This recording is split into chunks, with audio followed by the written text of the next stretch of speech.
प्राचीन काल में एक छोटे से गांव में एक युवक अर्पित अपने जीवन से असंतुष्ट था। वह जीवन के उद्देश्य और अपने अस्तित्व की सच्चाई को समझने के लिए व्याकुल था। अर्पित का जन्म एक साधारण परिवार में हुआ था। उसके पिता एक किसान थे और मां गृहिणी। अर्पित को बचपन से ही अध्यात्म में रुचि थी। वह हमेशा सोचता था कि हम कौन हैं, हम यहाँ क्यों आए हैं और जीवन का असली उद्देश्य क्या है। गांव के बाहरी छोर पर एक पुराना मंदिर था। कहते थे कि उस मंदिर में एक संत रहते हैं जो साक्षात ज्ञान के भंडार हैं। लोग उन्हें महात्मा ज्ञानानंद कहते थे। अर्पित ने ठान लिया कि वह अपने सभी प्रश्नों के उत्तर पाने के लिए संत ज्ञानानंद के पास जाएगा। मुलाकात ज्ञानानंद से एक दिन सूरज उगने से पहले ही अर्पित ने अपनी यात्रा शुरू की। जब वह मंदिर पहुंचा तो उसने देखा कि संत ज्ञानानंद ध्यान में लीन हैं। अर्पित ने शांतिपूर्वक इंतजार किया। जब संत ने अपनी आंखें खोली तो अर्पित ने उनके चरणों में गिरकर कहा, गुरुदेव, मैं अपने जीवन का सत्य जानना चाहता हूं, कृपया मुझे मार्गदर्शन दें। ज्ञानानंद मुस्कुराए और बोले, पुत्र, सत्य जानने के लिए धैर्य और तपस्या चाहिए, लेकिन यदि तुम वास्तव में जानना चाहते हो तो मैं तुम्हें एक यात्रा पर भेजूंगा। यह यात्रा तुम्हें आत्मा और सत्य का ज्ञान देगी। ज्ञानानंद ने अर्पित को 3 प्रश्न दिए। 1. तुम कौन हो? 2. तुम्हारा उद्देश्य क्या है? 3. संसार का सत्य क्या है? इन प्रश्नों के उत्तर खोजने के लिए तुम्हें अपने भीतर झांकना होगा और अनुभव करना होगा। जब तुम्हें उत्तर मिल जाए, आपा मन बाबा मदन जाए तो वापस आना, संत ने कहा। अर्पित ने अपने हृदय में यह प्रश्न धारण किए और यात्रा पर निकल पड़ा। पहला प्रश्न, तुम कौन हो? अर्पित सबसे पहले एक बड़े शहर पहुंचा जहां हर कोई दौड़ता भागता नजर आ रहा था। उसने कई लोगों से पूछा, आप कौन हैं? कुछ ने कहा, बेटा व्यापारी हूं। कुछ ने कहा, शायद मैं राजा हूं। तो कुछ ने कहा, मैं एक मजदूर हूं। लेकिन यह उत्तर अर्पित को संतुष्ट नहीं कर पाया। उसे महसूस हुआ कि ये उत्तर तो केवल उनके कार्यों या समाज में उनकी पहचान को दर्शाते हैं। तभी उसकी मुलाकात एक साधु से हुई। साधु ने कहा, तुम्हारा शरीर तुम्हारी पहचान नहीं है। तुम आत्मा हो जो अनंत और अमर है। शरीर नष्ट हो जाता है लेकिन आत्मा शाश्वत है। जब तक तुम इस सत्य को अनुभव नहीं करते तब तक तुम यह प्रश्न नहीं समझोगे। ध्यान और साधना से इस सत्य को जानो। अर्पित ने साधु के साथ रहकर ध्यान का अभ्यास शुरू किया। धीरे धीरे उसे अनुभव हुआ कि वह केवल यह शरीर नहीं है, उसके भीतर एक चेतना है जो शाश्वत और शांत है। उसने पहले प्रश्न का उत्तर पा लिया, मैं आत्मा हूं। अर्पित अब दूसरे प्रश्न के उत्तर की खोज में निकला।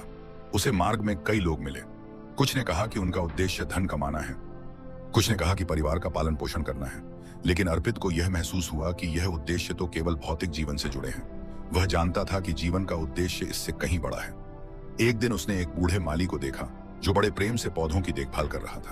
अर्पित ने पूछा, बाबा, आपका जीवन का उद्देश्य क्या है? माली मुस्कुराया और बोला, पुत्र, मेरा उद्देश्य प्रकृति की सेवा करना है।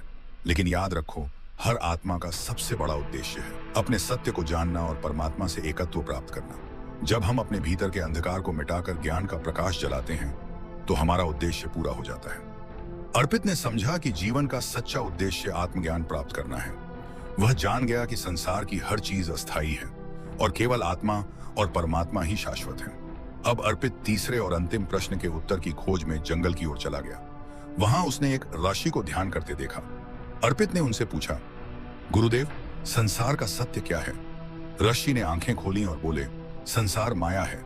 यह अस्थायी है, परिवर्तनशील है, लेकिन जो इस माया के पार देखता है उसे ब्रह्म का ज्ञान होता है।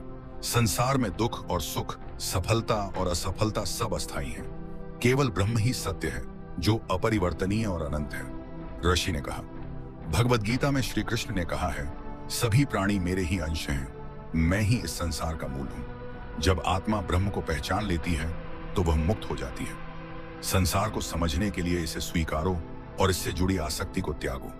यही सत्य है। अर्पित ने यह उत्तर भी समझ लिया। उसे अनुभव हुआ कि संसार में सब कुछ परमात्मा की ही रचना है और यह भौतिक संसार केवल एक माध्यम है आत्मा के ज्ञान के लिए।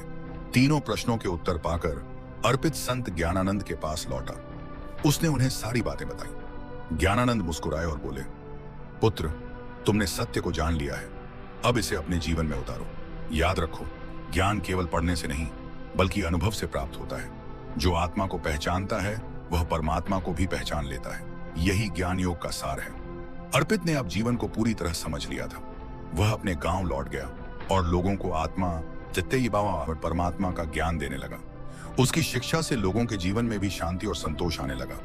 इस प्रकार अर्पित ने ज्ञान योग का न केवल अनुभव किया बल्कि इसे संसार में फैलाने का माध्यम भी बना।